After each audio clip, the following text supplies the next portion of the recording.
the Rockefeller Institute, who had hired, by the way, the son of Frederick Gates. Frederick Gates was the right-hand man of John Rockefeller and John D. Rockefeller, and he was a Baptist minister. Why he was the right-hand man is a little unclear to me, except Rockefeller was a Baptist. And interestingly, people should know, Rockefeller, he didn't use his own medicine. He did homeopathy. Okay. He didn't want us to. They shut down all those schools, but that's what they did for all the Standard Oil executives and him.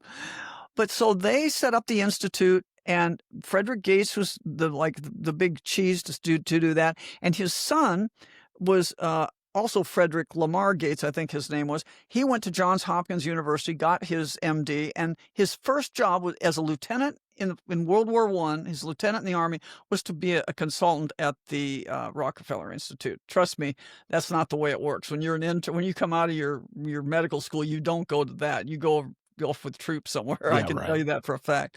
I went overseas with the Marines. So anyway, so that whole story is bogus. But anyway, he comes and he's the guy that takes the new meningitis vaccine from the Rockefeller Institute down. And now they vaccinate the same people. Like you said, here you just got over an illness. Isn't the time you should be vaccinating people? Right.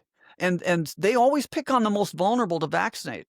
People that have just recently been sick, they want to vaccinate everybody that goes in the hospital for flu and pneumonia and all that stuff. You're in the hospital for a reason. This shouldn't be getting just routine vaccines, even if you believe in them. Yeah. So anyway, they do that. And they came down to Kansas and they vaccinated the troops again. And then 3 months after that, in November, was when the flu, the influenza started.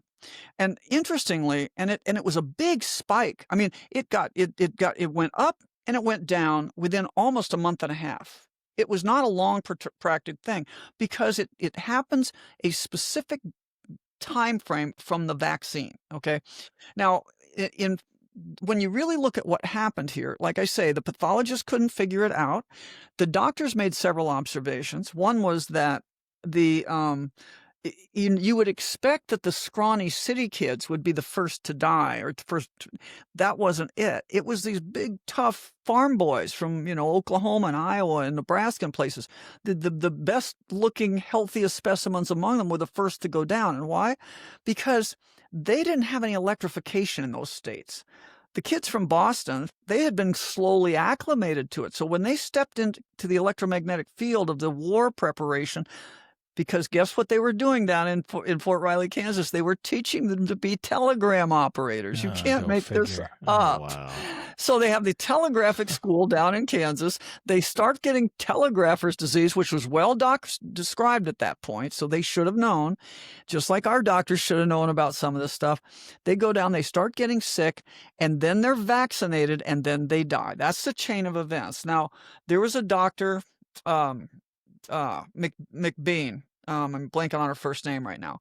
She wrote a book, The Poison Needle, and she was like a teenager or a young person, a child, and she was a black family, and they were a religious family that were volunteering to help they and their whole congregation were volunteering to help these young men because they were so far away from home and they were dying and they had no one. So God love them. They went in because nobody knew at this time it wasn't highly contagious. And it's a guts ball to risk your kids like she was, but the Eleanor McBean. Yeah, they go in, had it pulled up. I was going to fill in for you. they just go in and they were taking care of these people. Now, years later, just by happenstance, she ends up being a doctor and she writes this book. But she points out, now she's an observer that later could think about this through a physician's eyes. She said, only the vaccinated died. Yes, as I said, Telegram's disease will make you sick, but it doesn't kill you. Yeah. They had to do something else to kill them, and that was the vaccine. So I really, and the masks, you see pictures of 1918, everybody's in a mask. They quarantine colleges, they quarantine people. COVID was the 1918 pandemic redux. It was propaganda. And the papers, like I said, they expanded the numbers. So they're still using that as an excuse for doing those things today. Yeah. The pandemic of 1918. That's why you read the official things and you'll get this kind of pablum about what happened that isn't really true, but it makes a case for they claim that, they shut down Princeton or whatever, and that saved people. And there's just a lot of stuff, but it's not, it's smoke and mirrors. Yeah.